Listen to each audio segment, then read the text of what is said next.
Hi, everybody. I'm Greg Majewski, CEO and founder of Craveworthy Brands. Right now, Craveworthy is the fastest growing restaurant platform company in America. We are starting and buying concepts all over the place and opening up stores all over the country. If you want to find out more information about Craveworthy, just hit the tags below or go to craveworthybrands.com. Today on this episode of Room for Seconds, Kelly Grogan is joining us, who is a catering expert. You're going to hear from her how hard it is to build a catering program and that you can never give up. Just like in all marketing and everything else you do, you got to stay laser focused on it if you want to win, and you're going to fail. You got to keep plugging and keep going, and it's hard work. Kelly's going to give all kinds of tidbits on how to make that happen and help you build a successful catering program. Kelly, thank you for taking the time to join us today. I can't wait to hear everything that you've been up to, and your expertise on catering is rivaled by nobody. You are the foremost expert in catering in the industry today, in my opinion. And my opinion may mean something, but I truly do respect the hell out of what you've been doing and how you put a passion behind a part of the business that's always forgotten. So thank you and welcome to the show. Hey, it's great to be here. And, hearing those words coming from you, it means a lot, Greg. I know catering is very important to you. So having your respect there is it's a big win for me. Well, you've done some amazing things. So why don't you give everybody just a little bit about you, where you got started, and how did catering become the focus and really the passion for you in this industry? Yeah. I have been in the industry for the last 12-ish years. Obviously grew up working in restaurants and everything from, hostess to dishes to server to, you name it. I've done it everything except cook, and I don't think anybody wants me doing that. And I just have such a No, passion we for do the not. industry. Yeah. Um, I have such a passion for the industry. I started working for a high school sports tournament agency and learned very quickly that athletes need to eat. And the best way to sort of keep them happy during a long tournament day is having, box lunches delivered to the court, the field, the bus, wherever it may be. And that was, I'm going to say, where my passion for the catering side of things really was sparked.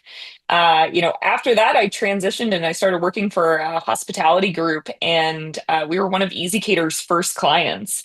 And to think about where EasyCater is today, back when, I used to know every single person working there, everything was manual and just emails coming through with text in it. And to see the mammoth organization that they've built today it was really inspiring. And so I've spent the last 12 years focused on incremental revenue for restaurants, entertainment centers, hotels, and really, the four walls. So whatever business you may have, it's how do you get more transactions, more revenue flowing through that space. And so catering has obviously been, a really big component of that. So it's been exciting to sort of take that and lean into it over the last, year and a half. Very cool. And you spent a little bit of time in the virtual world. So, Yes. so you learn the importance of building brands without having anything or without having the brick and mortar, which is also basically what catering is. Yeah. It's the virtual brand space. I always like to talk about it in, like, I was pre Mr. Beast Burger, and so was involved with it before that sort of exploded on the space. And what I loved about that experience is that I was, speaking with operators daily, and it was such a need both during the pandemic and coming out of the pandemic of I need to get more revenue inside of my four walls, and they would do anything and everything to just sort of take a chance on another opportunity to get another transaction. And so when I look at, my space, my time in the virtual brand space, it was, I loved working with operators.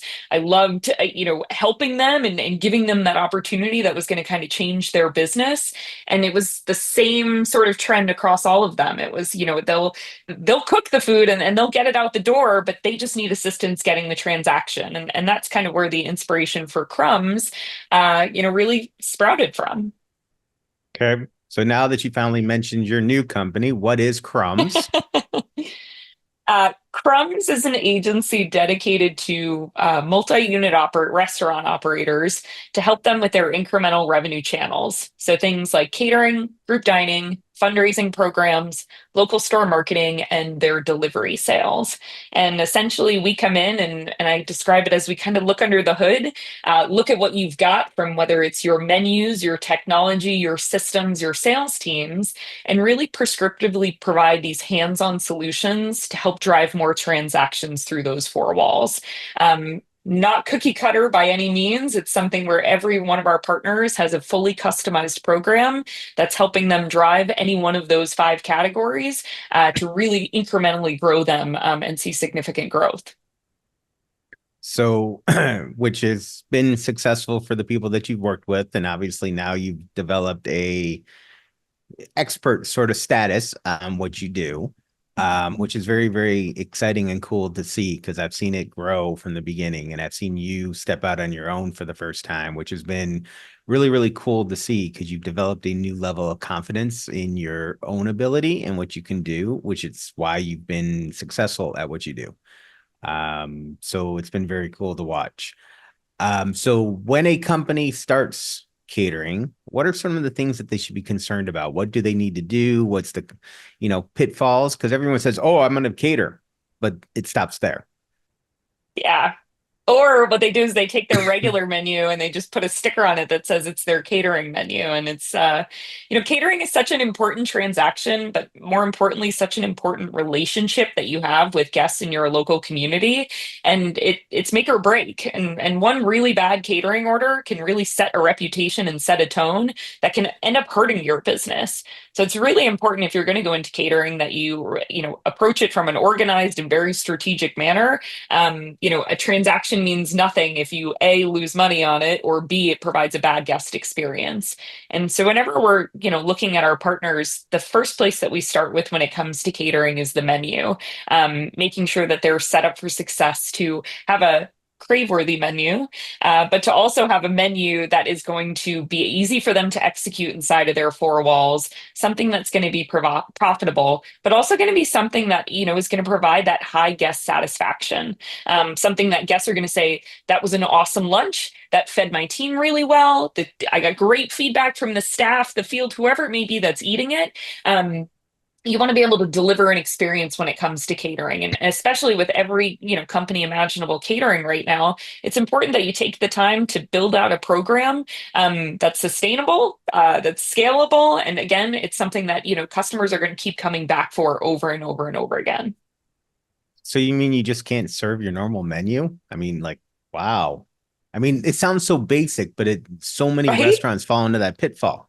Oh, And you've got to do more and you've got to service more. And it's the above and beyond that makes catering special. Anybody can serve the sandwich and chips that you serve in the restaurant and make it catering, but that's not what makes catering unique and different. It's how you package, it's how you go out and get it, and how, as silly as it is, how you deliver the product.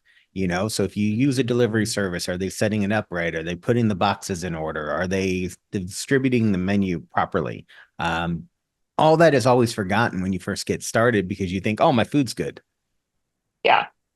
Totally. And honestly, that's kind of where when we are working with partners or talking to them or really trying to, pinpoint what their needs are, we start from the guest experience and we go through and we place a catering order and see it from the first inception of what is the experience when I'm trying to find your catering menu, what's on there, how do I make my modifications?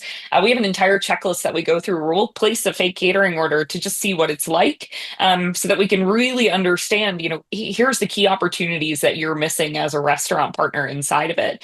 There's so much money, hiding behind these catering orders, that you have to make sure that you're doing it right. If your menu is wrong, not only is it a bad guest experience, but if all of a sudden you have to execute, 50 boxed lunches inside of your restaurant and you didn't think about how am I keeping it hot? How am I keeping it cold? I don't have a box to fit the food in. I don't have a box for those boxes. It becomes a nightmare. And then your whole team will hate catering. And so there's a lot of components that really go into the whole process. You got to start from, the very first piece of it of, what does that menu look like? And how do I actually make this happen inside of my locations?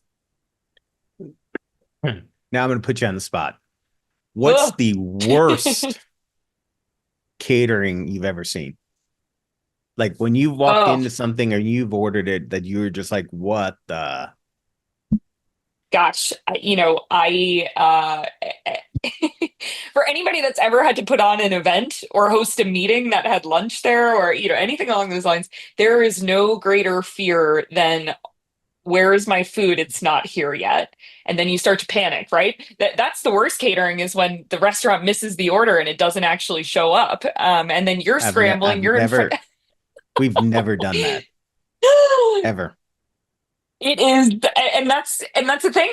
That becomes an absolute. How do you trust that restaurant again if they missed my catering order? And now I've got 20 angry people sitting in front of me that thought that they were showing up for lunch, and now they're not getting it. I mean, it is the worst. And so whether the restaurant made it, and you had a bad delivery driver that went rogue with it, we've seen that too. The food not showing up late, those types of things are terrible.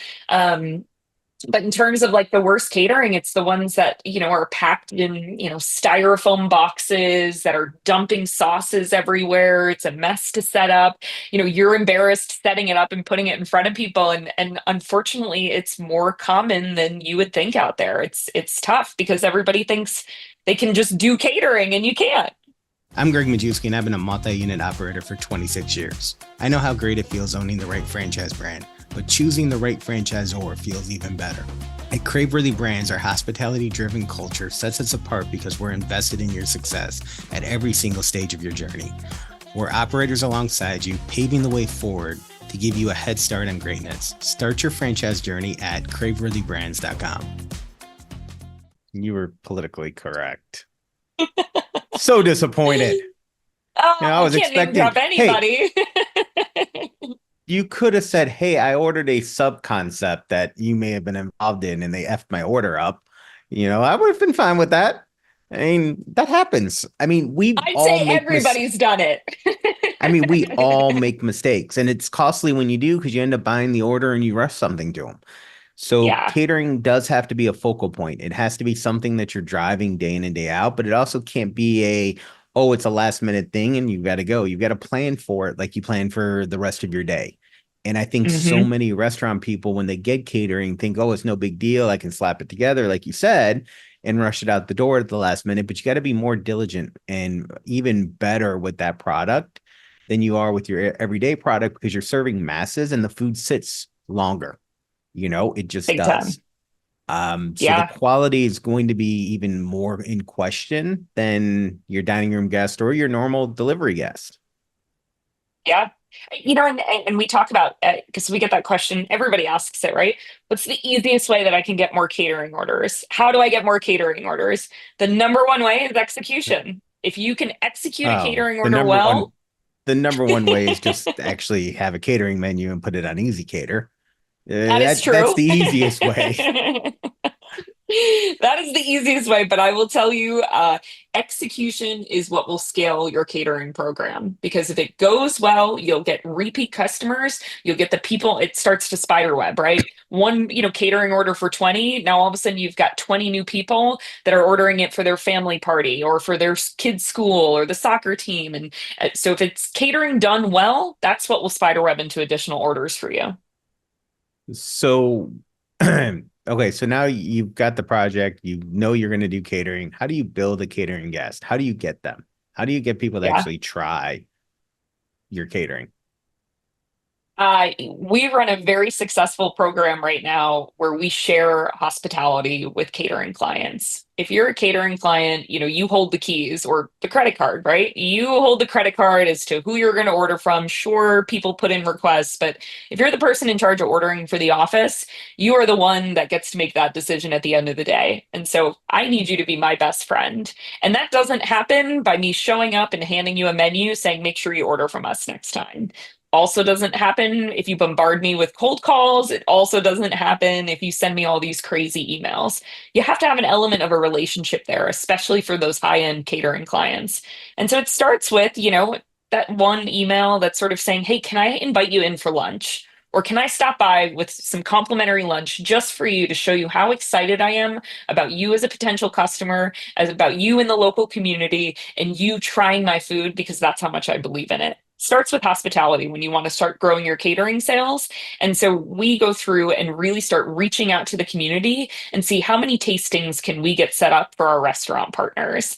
And I will tell you the conversion rate after you give somebody a high-end client free lunch like that, the conversion rate is unbelievable what you'll see from a catering standpoint, the orders that come back from that. So that means you have to have some sort of list. So how does a small guy get a list? How do they get to those people? Yeah, So yes, they could hire you, but yeah. most of the smaller restaurant people can't afford, how do you start? How do you build it? How do you find them? Where do you look? Who makes a good catering customer? Yeah. I think when you look at restaurants, whether you're one of 1,000 units or you're one of 1 unit, one of 100 units, you're a staple inside of your local community. You're taking up space inside of that community, and that is your opportunity to own it, to be visible, and to build those relationships. You cannot rely on a Google ad or a Facebook ad to do that for you. It takes showing up in your community and making sure people know you, they know your restaurant, and they know that you cater.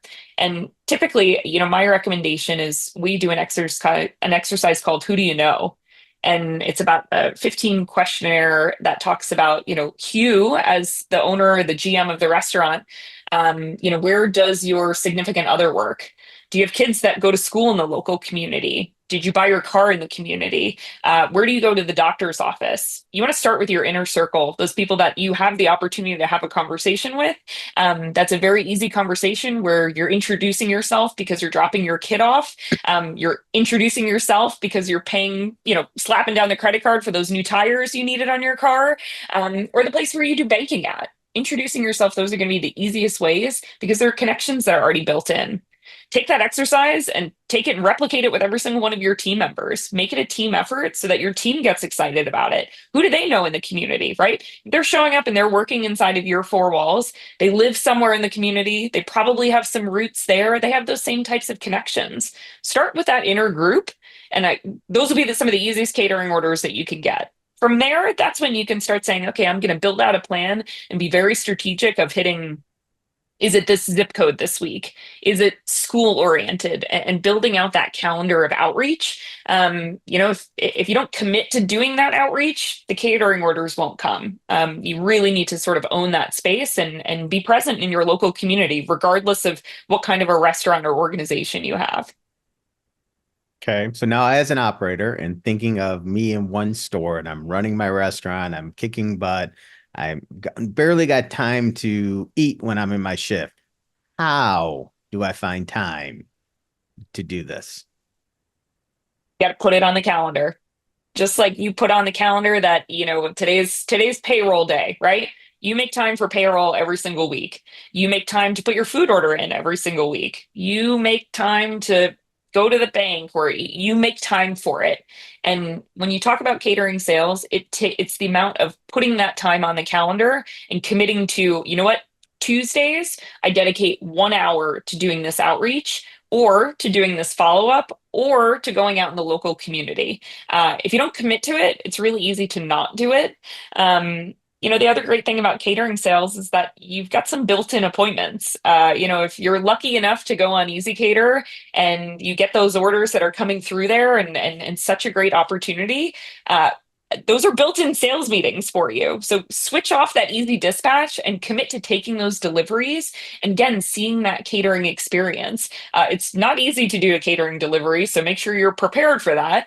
But as a GM in the community, ahead of time that you have deliveries on Tuesday and Thursday of this week. Say, okay, you know what, this one's a new customer for me. I'm going to take that one because I know they're inside of a big business building, and I want to get my foot in the door. I want to go in and shake that person's hand, give them my card, tell them I'm their person, introduce myself. Those built-in meetings, they're, such a great way to get that scheduled on your calendar. But the easiest way, you got to commit to it. Just like there are so many other things as an operator that you have, going on and handling through the day. But there are key ones that that get done, and they get done because you're A, on a deadline, or B, there's a schedule to it. So commit to it. Okay. Or hire somebody full-time or part-time to do that work. Yeah. Catering is a revenue stream. So there's there's expenses you can offset by a couple orders, you know. Hmm. Use it, be different about it, give them commission, give someone hungry that wants to help you build that sign of business. Those are the things that have always worked for me in the past. Have to reward the people that are building that business, just like you reward your GMs and just like you reward anybody. Cut them in on the action and magic things can happen. Yeah. No, you get their buy-in, right? And then they're your secondary voice in that community. When we look at catering right now, everybody is talking about, how do you make it more tech oriented? How do you have that ordering platform and that place where somebody can go place a catering order? And the trickiest part is that catering is a big transaction usually. It's not easy, and a lot of times there's a lot of customization to it. And so, unless you have that person that you can say, hey, call Jenny on our team. Jenny's our catering person. She'll take care of you and give you that personal touch. That relationship and extra effort goes so much further with a client than just them trying to call the restaurant and it's loud, it gets written on paper, they don't feel good about it, we don't feel good about it, or telling them to go online. You lose a sale that way. And so, just like you said, making that investment of having somebody to own that piece of the business and really grow that piece of the business, you'll 100% get the return on it. It's out there. You just got to be able to leverage that person and give them the tools they need. It's always about giving the tools, spending the time, and working. I mean, catering's hard. So if you were going to do one thing, you walked into a restaurant, they had a catering program, and you were told not, and again, a one-off, a mom pa, Yeah. because what would be the first thing? Is fishbowl still a thing? Drop your business card in. Does that still actually work? Or is there another way to get your catering list built through in the store? Because again, at the beginning, you don't have time to go do all the other crap. You need a couple catering Hmm. orders to win. Do any of those processes still work, or is that so old school and I'm just dating myself and I'm the old dinosaur in the room? No, I love a good fishbowl. You just have to actually call the guests. That's the other issue. Nothing is scarier to me than when you go into a restaurant and you see a whole fishbowl filled with business cards. No one won that free office party. And so call every single one of them. If somebody took the time to put their business card in there, everybody wins. Everybody wins a free office party because that is what Correct. will get you in the Instantly. door. Everybody should win, but that is such a funny thing. People put up the fishbowl and then nobody wins. And then you How might do as well you, take it down. yeah. Every time there's a card in there, they win a party, you Yeah. know, catering in all my restaurants because that's the best marketing in the world. So I still think it works. But again, you have customers that come into your restaurant. So you have catering customers to build off of. If they're Yeah. dining in your restaurant, you have fans. If you have no one dining in your restaurant, then you really need to look at other issues, and catering's not going to fix them. I mean, that's just Exactly. facts. Catering is another revenue stream to build when your restaurant is actually on the path and has those customers and has all that. I would tell anybody, don't get into catering until you have your four walls right. Mm. Have your operations right, have what you do every day, service those guests. Once you get that down, then you look into catering as another revenue stream, not before.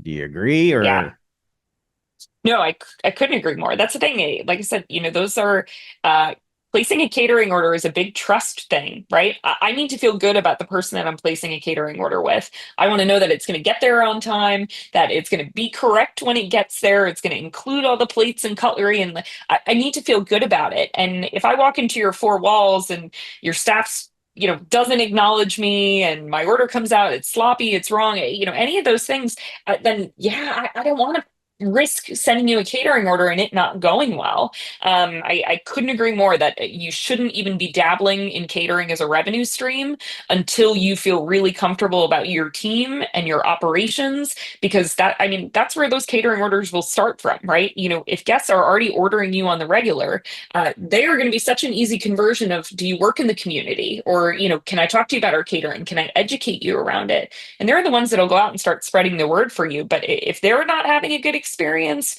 catering is just going to exacerbate that. That'll be much worse. very cool. So in the industry today, who's doing it right? I mean, I only if want you've been one for name. one name, I would say That's a tricky one. I would say there are some really good individual franchisees doing it right. There's some really good brands that have invested, but there's so many things that come into doing catering right. I would say Cowboy Chicken does a really good job right now, in their catering offerings and meeting the guest with what they want. Teriyaki Madness, their packaging is beautiful.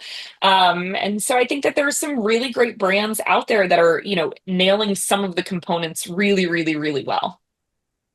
Okay. So then why is Panera still so much kicking everyone's butt in catering? I mean, as an example, why did they do it? Why are their sales Yeah. so much higher? Because they invested in catering from day one. They've been doing it longer than us, right? They've been doing it longer than so many out there, and they were the ones that from the very beginning leaned into technology for catering, having sales teams, having call centers, having a rewards program, having branded packaging. They were just so many years ahead of some of these other restaurant groups that are coming on board right now. But I think the real reason why they're ahead is they invested in it. They said we are going to make this a business unit within our restaurant group. We are going to operate it differently than we do our core business. It is going to be its own standalone growth channel. And because of that, that level of commitment, that's where they're seeing the results that everybody just wants to be able to touch. Okay. Very cool. Surprised by Cowboy Chicken. I have to check. I haven't looked at theirs in a while.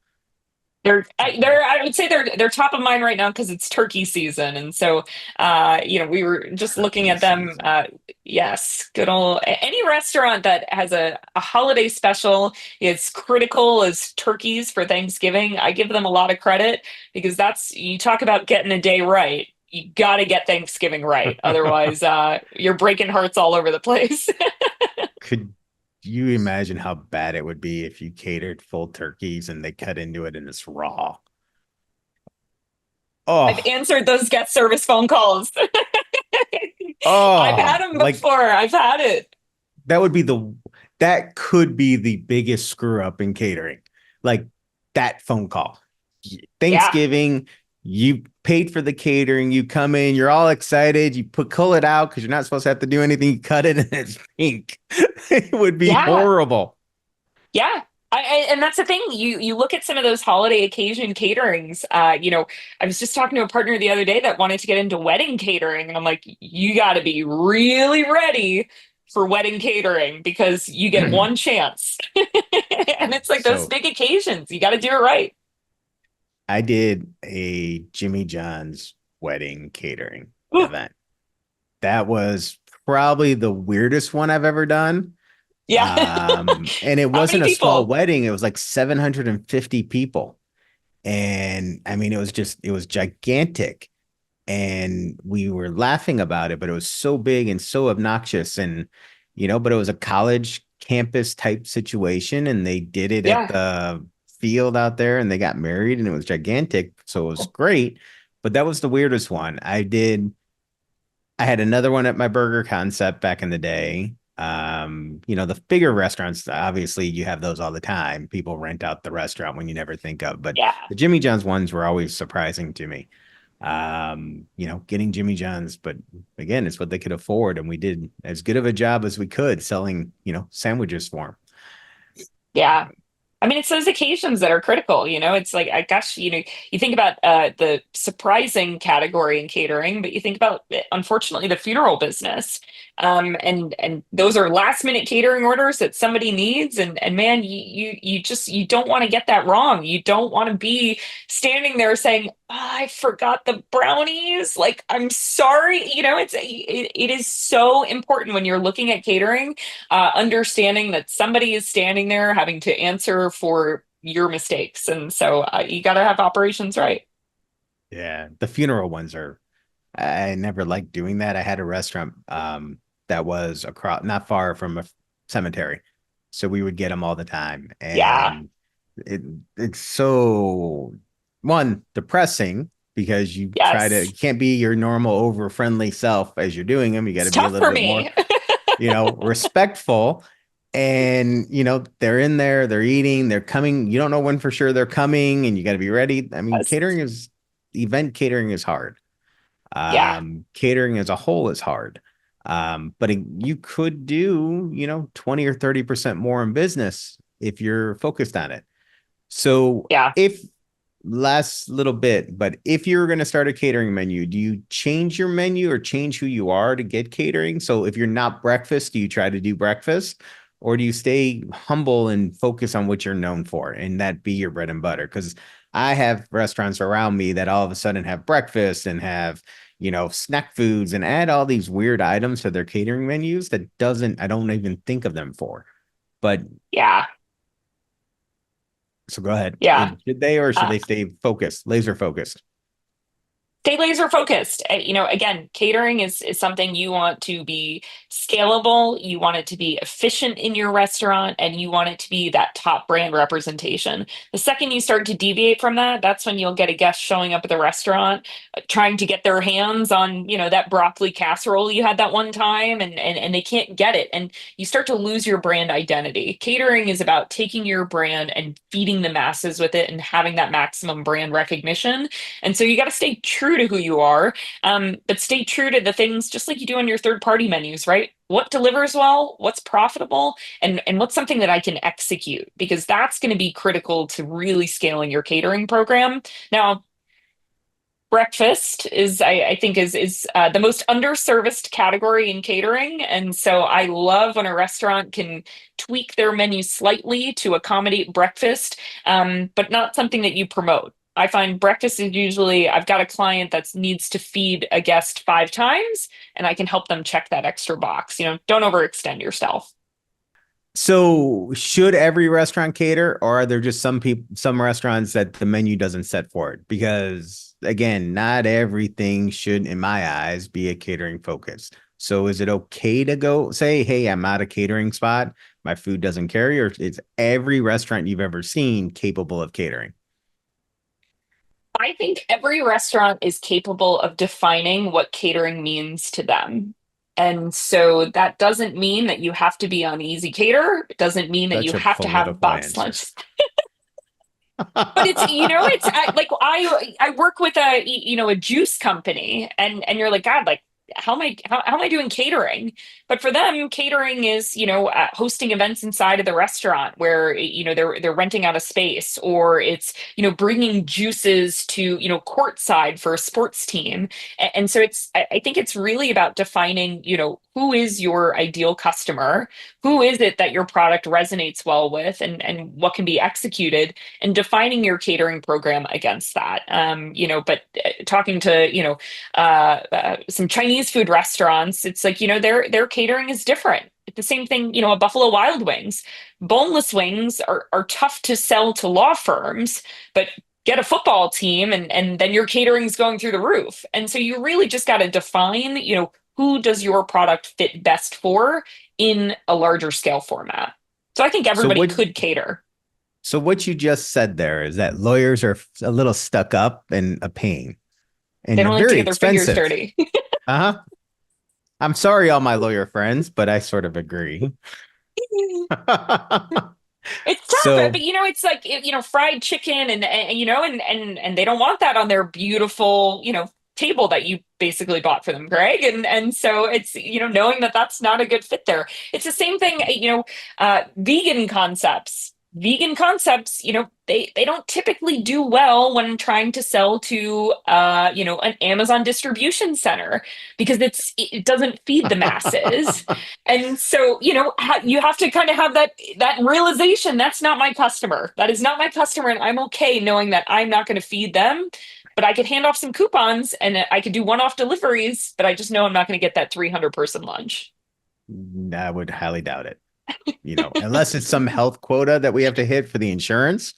Yeah, not Yes, gonna check a happen. box. So, all right. So where can everyone find you and where can they hire you if they're interested in your services? Yeah. So you can find us. Obviously, I'm on LinkedIn. Check me out there. But you can find us at Restaurant Crumbs, CRUMBS.com. And, we love looking at catering programs and delivery programs, and finding ways to help. So even to just talk about it, clearly, I think Greg and I could talk for hours about catering. So would love to chat. So, anyone who is absolutely looking for someone to help build their program, I will say this about Kelly. She is the best that's out there today. She is absolutely dynamic and can raise your business. If you're going to go and spend the money with any outside provider, she's the one that you should hire. Without a doubt, she will take care of you. She will do everything that she says, and she is extremely passionate about the people that she works with. I have not hired her. So in full disclosure, I've seen this from the outside. And I've gotten to spend a lot of time with you to know and see the results that you've driven. So again, if anybody is looking for somebody to help build their catering business, Kelly is someone you should definitely pick up the phone and call. Everybody, that is another episode of Room for Seconds. Kelly, thank you so much for being on the show. Hopefully everybody got something to take out of it. More importantly, don't give up on catering. It's a hard book of business to build, and it is something that can cover your G&A if you do it right. And that's what we're always looking for. It's why we went into third parties. It's why we brought on catering.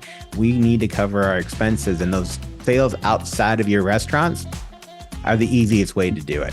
Kelly, thank you. Have a great time, and good luck on your new company. Awesome. Appreciate it. Good to see you, Greg.